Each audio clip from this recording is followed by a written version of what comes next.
ಹೃದ್ಗತಸ್ತ್ವಸ್ಯ ಯಕ್ಕಾಮಃ ತಂಕುರುಧ್ವಮತಂದ್ರಿತಾಃ ಧಾರ್ತರಾಷ್ಟ್ರೋ ಹ್ಯಯುದ್ಧೇನ ನ ರಾಜ್ಯಂ ದಾತುಮಿಚ್ಛತಿ. ಮತ್ತೆ ಯುದ್ಧ ಆಗಬೇಕು ಅನ್ನೋದು ದುರ್ಯೋಧನನ ಬಯಕೆ. ಆ ಬಯಕೆಯನ್ನು ಈಡೇರಿಸಿ ಅದ್ಯ ಪಾಂಡುಸುತೋ ರಾಜ್ಯಂ ಲಭತಾಂ ವಾ ಯುಧಿಷ್ಠಿರಃ ನಿಹತಾವಾರಣೆ ತರವೇ ಸ್ವಪ್ಸ್ಯಾಮೋ ವಸುಧಾತಳೆ. Do or die. ಆ ಪರಿಸ್ಥಿತಿ ಈಗ ಇದೆ. ಯುದ್ಧ ಮಾಡಬೇಕಷ್ಟೇ.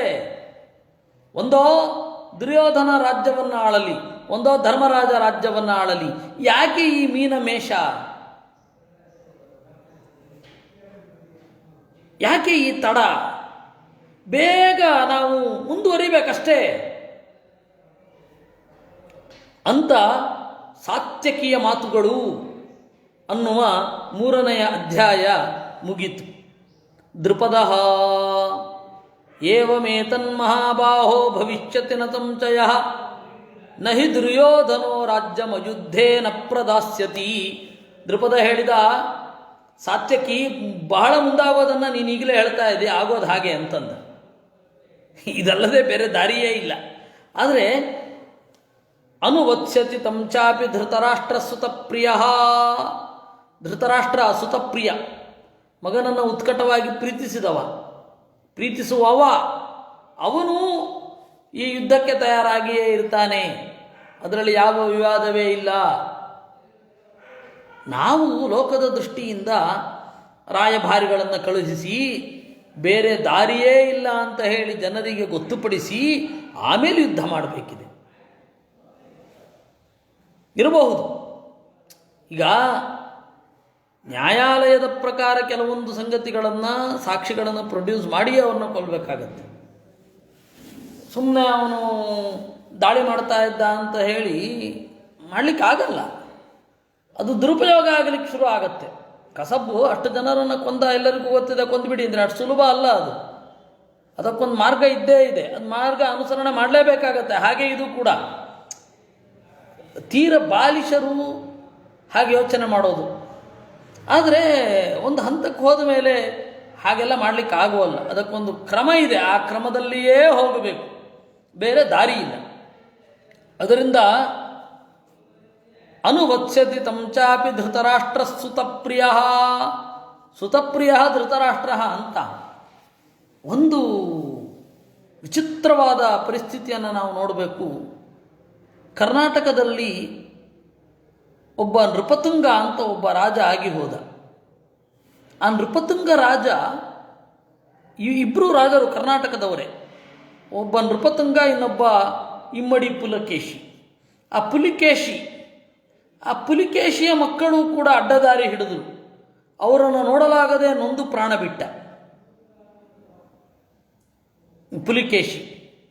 ಹಾಗೆ ನೃಪತುಂಗ ಅಂತ ಒಬ್ಬ ರಾಜ ಇದ್ದ. ಆ ನೃಪತುಂಗ ಅನ್ನುವ ರಾಜನ ಮಗ ತಂದೆಯ ವಿರುದ್ಧನೇ ಕಾರಸ್ಥಾನ ಮಾಡಿದ.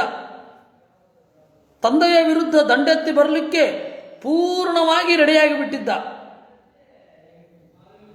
ಇವನು ಹೊರಗಡೆಯ ಶತ್ರುಗಳನ್ನು ಮೈಂಟೈನ್ ಮಾಡ್ತಾ, ಕಡೆಗೆ ಮಗನ ಮೇಲೂ ಕೂಡ ಸೈನ್ಯವನ್ನು ತೊಡಗಿಸಿ ಮಗನನ್ನು ಸರಿದಾರಿಗೆ ತಂದು ಅವನಿಗೆ ಕೆಟ್ಟದ್ದನ್ನು ಮಾಡ್ತಾ ಇರುವ, ಅವನಿಗೆ ಕೆಟ್ಟದಾಗಿ ಉಪದೇಶ ಮಾಡ್ತಾ ಇರುವವರನ್ನು ಕೊಂದು ಅವನಿಗೆ ಮಗ ಅಂತ ಹೇಳಿ ಒಂದು ಚಾನ್ಸ್ ಕೊಟ್ಟ. ಅದು ಏನು? ತನ್ನ ಮಂತ್ರಿಗಳಿಗೆ ಕೊಟ್ಟ, ನೀವೇನು ಮಾಡ್ತಿರೋ ಅಧಿಕಾರವನ್ನು ಕೊಟ್ಟ, ನೀವೇನು ಮಾಡ್ತಿರೋ ಮಾಡಿ, ಅವನನ್ನು ಕೊಲ್ತಿರಾದ್ರೆ ಕೊಲ್ಲಿ ಅಂತ. ಅಮೋಘ ವರ್ಷ ನೃಪತುಂಗ. ಕರೆಕ್ಟ್.